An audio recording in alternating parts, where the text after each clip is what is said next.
Hi hello నమస్తే welcome to our channel. ప్రస్తుతం మనతో పాటు స్టూడియోలో ప్రముఖ వాస్తుశాస్త్ర నిపుణులు నానాజీ పట్నాయక్ గారు ఉన్నారు. నమస్కారం అండి. శ్రీమాత్రే నమః. ఎలా ఉన్నారు? నేను అద్భుతంగా ఉన్నానమ్మా.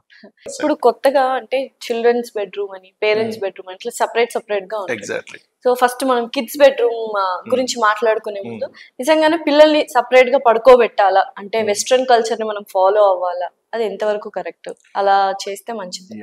ఒకటమ్మా, పిల్లల్ని సెపరేట్ గా పడుకోబెట్టాలా అంటే కొంచెం ఇండివిడ్యువాలిటీ, కొంచెం ధైర్యము, కొంచెం పెరగడానికి కొంచెం సింగిల్ గా ఉంటే కూడా మంచిదే. ఎప్పుడు దగ్గర పెట్టుకున్నా కూడా వాళ్ళు తొందరగా వాళ్ళ సొంత దీంట్లోకి వెళ్ళలేరు. అది వెస్టర్న్ కల్చర్ అని కాదు, కామన్ గా కూడా ఒక వయసు వచ్చిన తర్వాత కొంచెం దూరంగా పెడుతుంటారు. ఎందుకంటే భార్యాభర్తలు కూడా కొంత ప్రైవసీ ఉండాలి. అండ్ పిల్లలకు కూడా వాళ్ళు చదువుకోవడానికి కానీ సహజంగా ఎందుకు పాతకాలంలో కూడా పక్కన వేరే రూమ్ ఉండేదమ్మా. ఏమందరూ కలిసి ఉండాలని రూలేం లేదు. అబ్బాయి చదువుకోవాలి, ఏకాంతంగా ఉండాలి. అంత డిస్టర్బెన్స్డ్గా ఉంటే కాన్సన్ట్రేషన్ కుదరదు. సింపుల్. అయితే ఇక్కడ ఒక జాగ్రత్త తీసుకోవాలి. ఏమిటది అంటే సహజంగా పిల్లలకి ఇచ్చేటువంటిది ఇప్పుడు మాస్టర్ బెడ్రూమ్ ఏమో పెద్దవాళ్ళు వాడతారు, సౌత్ వెస్ట్ది.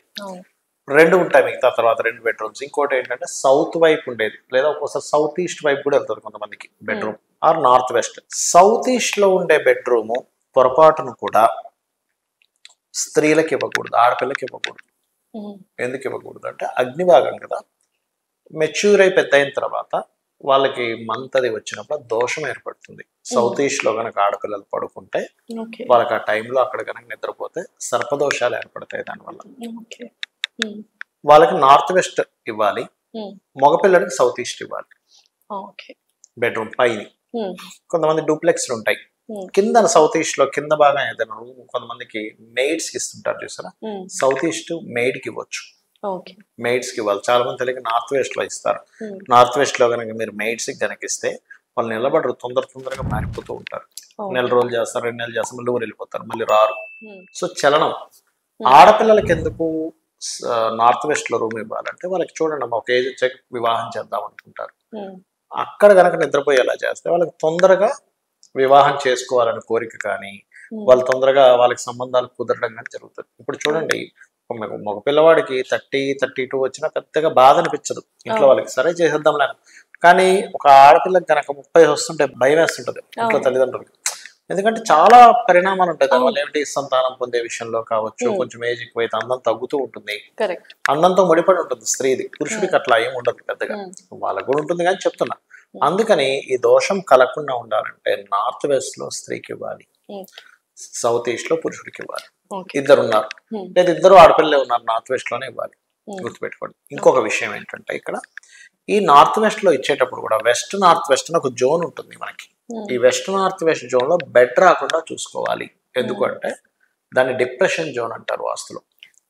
దీనికి శాస్త్రంలో ప్రామాణిక శ్లోకం కూడా ఉంది. పడమర వాయువ్యో మృదయే రోదనాద్ గ్రహ స్మృతం అని. అంటే పడమర వాయువ్యంలో గనక మీకు ఏ రూమ్ కట్టుకోమన్నాడు అంటే నీకు ఏడుపు వస్తే ఏడవడానికి రూమ్ కట్టుకోమన్నాడు అక్కడ.